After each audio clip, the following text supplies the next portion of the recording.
আপনারা কি জানেন 22শে জানুয়ারি অযোধ্যায় রাম মন্দির প্রতিষ্ঠাতা দিবসে আমন্ত্রিত অতিথিরা কি প্রসাদ পেতে পারে বা কি প্রসাদ পেতে চলেছেন? তাহলে চলুন জেনে নিই। 22শে জানুয়ারি অযোধ্যায় রাম মন্দিরের প্রাণ প্রতিষ্ঠা।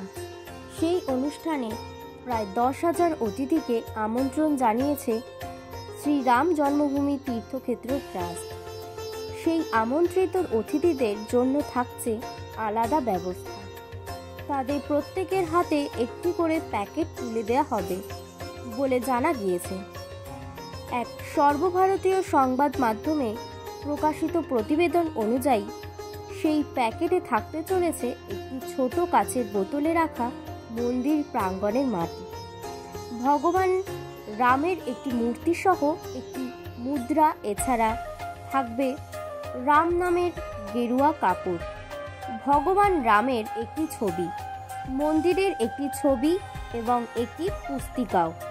ট্রাস্টের তরফে লাড্ডুরও অর্ডার দেওয়া হয়েছে। সেখানে প্রত্যেক আমন্ত্রিত হাতে 500 গ্রাম করে লাড্ডু তুলে দেওয়া হবে। রাম মন্দির সূত্রের দাবি, লাড্ডু প্রায় 30 দিন থাকবে, যা 4টি উপাদান দিয়ে তৈরি করা হচ্ছে: গরুর দুধের গাওয়া ঘি, চিনি, বেসন এবং শুকনো ফল। লাড্ডু তৈরিতে কোনো জল, তেল বা পরিশোধিত পণ্য ব্যবহার করা হবে না। 12ই জানুয়ারি থেকে অযোধ্যায় যাওয়া ভক্তদের সনাতন সেবা ন্যাস থেকে ভগবান রামের সঙ্গে সম্পর্কিত একটি স্মারক টোকেন দেওয়া হচ্ছে।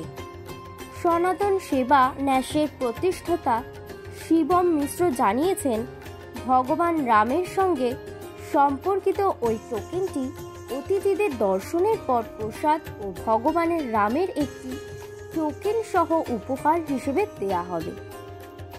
সনাতন সেবা ন্যাসের প্রতিষ্ঠাতা শিবম মিশ্র জানিয়েছেন, অতিথিদের জন্য উপহার দুটি বাক্স নিয়ে তৈরি করা হচ্ছে।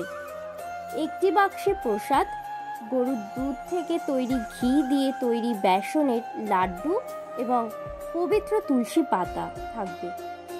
দ্বিতীয় বাক্সে ভগবান রামের সঙ্গে সম্পর্কিত বিভিন্ন জিনিস, যেমন মন্দিরের গর্ভগৃহের মাটি এবং সরজু নদীর জল থাকবে।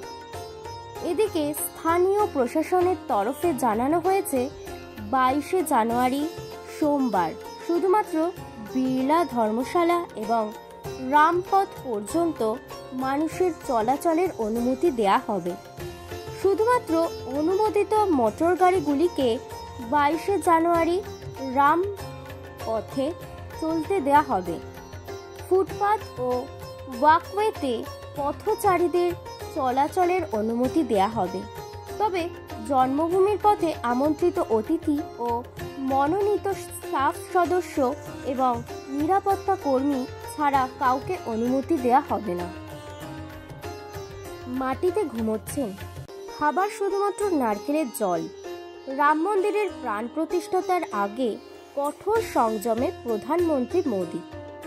22শে জানুয়ারি রাম মন্দিরের প্রাণ প্রতিষ্ঠা উপলক্ষে সেজে উঠেছে অযোধ্যা। প্রধানমন্ত্রী নরেন্দ্র মোদী, RSS প্রধান মোহন ভাগবত, যোগী আদিত্যনাথ এবং অন্য বিশেষ আমন্ত্রিতরা মেগা ইভেন্টে যোগ দিতে তৈরি। শুধু রাজনীতিবিদরাই নন, বলিউড সেলিব্রিটি, ক্রিকেটার সচিন তেন্ডুলকর, মুকেশ আম্বানি, গৌতম আদানির মতো শিল্পপতিদের আমন্ত্রণ জানিয়েছে শ্রীরাম জন্মভূমি তীর্থক্ষেত্র ট্রাস্ট। তাদের আমন্ত্রিতদের তালিকায় রয়েছেন 10,000-এর মতো অতিথি। Bureau report, news 1।